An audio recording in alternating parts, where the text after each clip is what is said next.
अस्सलाम वालेकुम जी, आपका होस्ट सईद अहमद अली जाद आपकी खिदमत है। हमारा यूट्यूब और फेसबुक चैनल यह पाकिस्तान देख रहे हैं। लाखों करोड़ों दुरूद-ओ-सलाम हज़रत मोहम्मद मुस्तफ़ा सल्लल्लाहु अलैहि वसल्लम और आले मोहम्मद पर पाकिस्तान में और पूरी दुनिया में जहाँ मुसलमान बस रहे हैं, आज उनको जश्न ईद मिलादुन्नबी सल्लल्लाहु अलैहि वसल्लम बहुत बहुत मुबारक।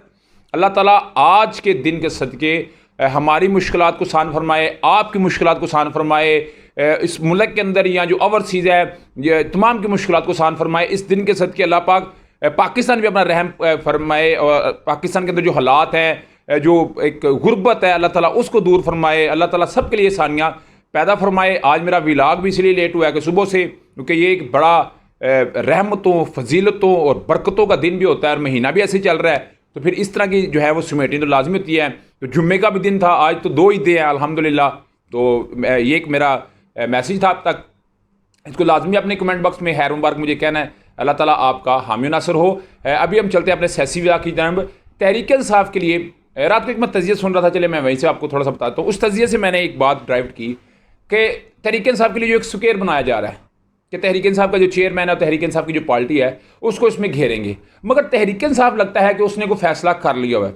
उसने जब से एंकर इमरान रियाज साहब और कुछ एक दो बंदे उनके या कोई पर्चे शर्चे निकला, तो तहरीक इंसाफ ने एक जारखाना इनिंग का आगाज़ किया है। या तो इसलिए किया है कि जो हमारे लोग अंदर है, कैद हैं, वो रिलीज़ हो जाएंगे, या फिर इसका दूसरा तरीका होता है कि आप अक के हार के मजबूर होके ये काम करना शुरू करते हैं। करक आप जानते हैं तहरीक इंसाफ ने कल वहाँ पे जलसा किया, और कल जैसे वहाँ पे पुलिस ने शेलिंग की, किसी ने वो एक मजाक लिखा हुआ था सोशल मीडिया के ऊपर कि अगर आप किसी चोर को देखते हैं या कहीं चोरी हुई है तो 15 पे कॉल करते हैं।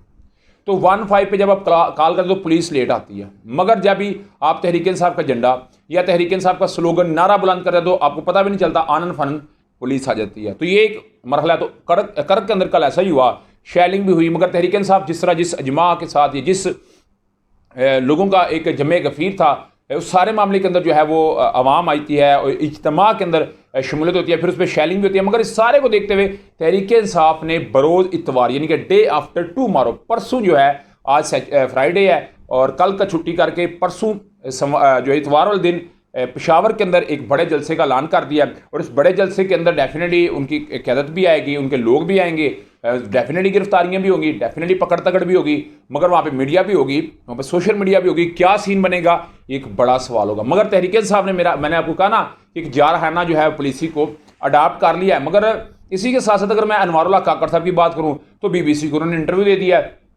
उस इंटरव्यू में उनसे पूछा गया कि बताया जी फौज और इमरान खान की क्या लड़ाई चल रही है, तो अनवारुल्लाह काकड़ साहब जो कि care taker prime minister Pakistan के, वो ये कहते हैं नहीं, इमरान खान का मुकाबला रियासत से है।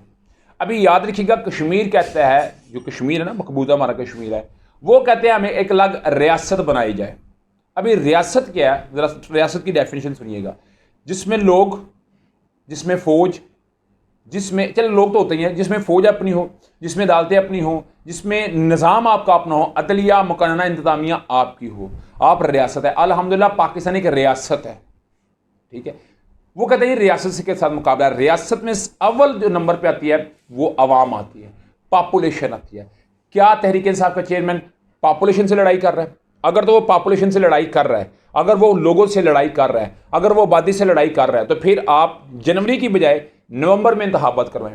अवाम क्या उसको रिजेक्ट करेगी, एक्सेप्ट करेगी? क्योंकि गैलप सर्वे आया, उसमें जो बात भी सामने है, सारा बात साहब ने जो किया, रूमर चीमा साहब ये कहते हैं कि ये बड़ा वैलिड है और इस पर किसी किस्म का भी कंट्रोल्ड है। ये उन्होंने कहा जी ये कंट्रोल्ड है, और उन्होंने भी इसको विजिट किया है, देखा है, तो वो कहते हैं ये कंट्रोल्ड है। मगर अवाम, अगर आप समझते हैं कि रियासत के साथ मुकाबला, तो फिर अवाम तो उसकी अव्वल सफ के अंदर आते हैं, तो उसका मुकाबला इमरान खान के साथ है या इमरान खान का उनके साथ है, तो फिर आप जनवरी की बजाय नवंबर में इंतखाबात करें, अवाम का फैसला अपने हक में ले। मगर अनवारुल्लाह काकड़ साहब ने कहा जी क्योंकि उनको फौज ने नहीं भेजा, उनको भी रियासत ने भेजा है। किन को? नवाज शरीफ साहब को। अभी उनका मामला भी जो है वो नवाज शरीफ साहब के साथ डिस्कस होगा। मगर इस वक्त अगर मैं आपको इंटरनली खबर दूं तो इंटरनली खबर यह है कि मुस्लिम नवाज आने तो जा रही है, इसमें कोई शक नहीं, कोई शुबा नहीं। मगर इस वक्त उनकी अपनी पार्टी के जो इंटरनल लोग हैं उन्होंने मशवरा देना शुरू कर दिया है कि नवाज शरीफ साहब आप मनारे पाकिस्तान पे आके कोई ऐसी बात ना कीजिएगा, कोई ऐसे अल्फाज ना अदा कीजिएगा कि जिससे बनी बनाई गेम हमारे खिलाफ ही हो जाए। याद रखिएगा पाकिस्तान के अंदर 11 प्लेइंग फील्ड शुरू हो गई हुई है। नवाज शरीफ मैदान में होगा, इमरान खान भी मैदान में होगा, मगर मामला आएगा पब्लिक के ऊपर। डेफिनेटली कतर से, यूएई से, सऊदीया से उनका एक मुमकिन दौरा है नवाज शरीफ साहब का, वो होके आएंगे। तो डेफिनेटली जब पैसा आएगा तो लोगों में ये सिंपथी भी जाएगी, को बड़े घर में भी सिंपथी जाएगी, तो नवाज शरीफ साहब को ये आज मिल सकता है। मगर आवाम के लेवल के ऊपर आके क्या होगा, ये एक बड़ा सवाल होगा। डेफिनेटली मैंने आपके साथ ये डिस्कस करना है। और फरह हबीब साहब उनके ससुर गिरफ्तार हो चुके हुए हैं, ये भी तहरीक इंसाफ के लिए बड़ी गिरफ्तारी है। डेफिनेटली वो भी पेश नहीं होंगे, क्योंकि जवेद चौधरी साहब वाली बात कि रियासत ने फैसला किया कि अभी किसी को अदालतों में पेश नहीं करना, इनको मिसिंग पर्सन में करना है, क्योंकि अदालतों में पेश करने से ये लोग जमानतें ले लेते हैं। आप क्या समझते हैं, मुझे लाजमी कमेंट बॉक्स में शेयर कीजिएगा। लाख वीडियो पसंद आते फिर चैनल को लाइक सब्सक्राइब अपने दोस्तों शेयर कर लीजिएगा। नेक्स्ट वीडियो तक के लिए होस्ट कर दिया। अस्सलाम।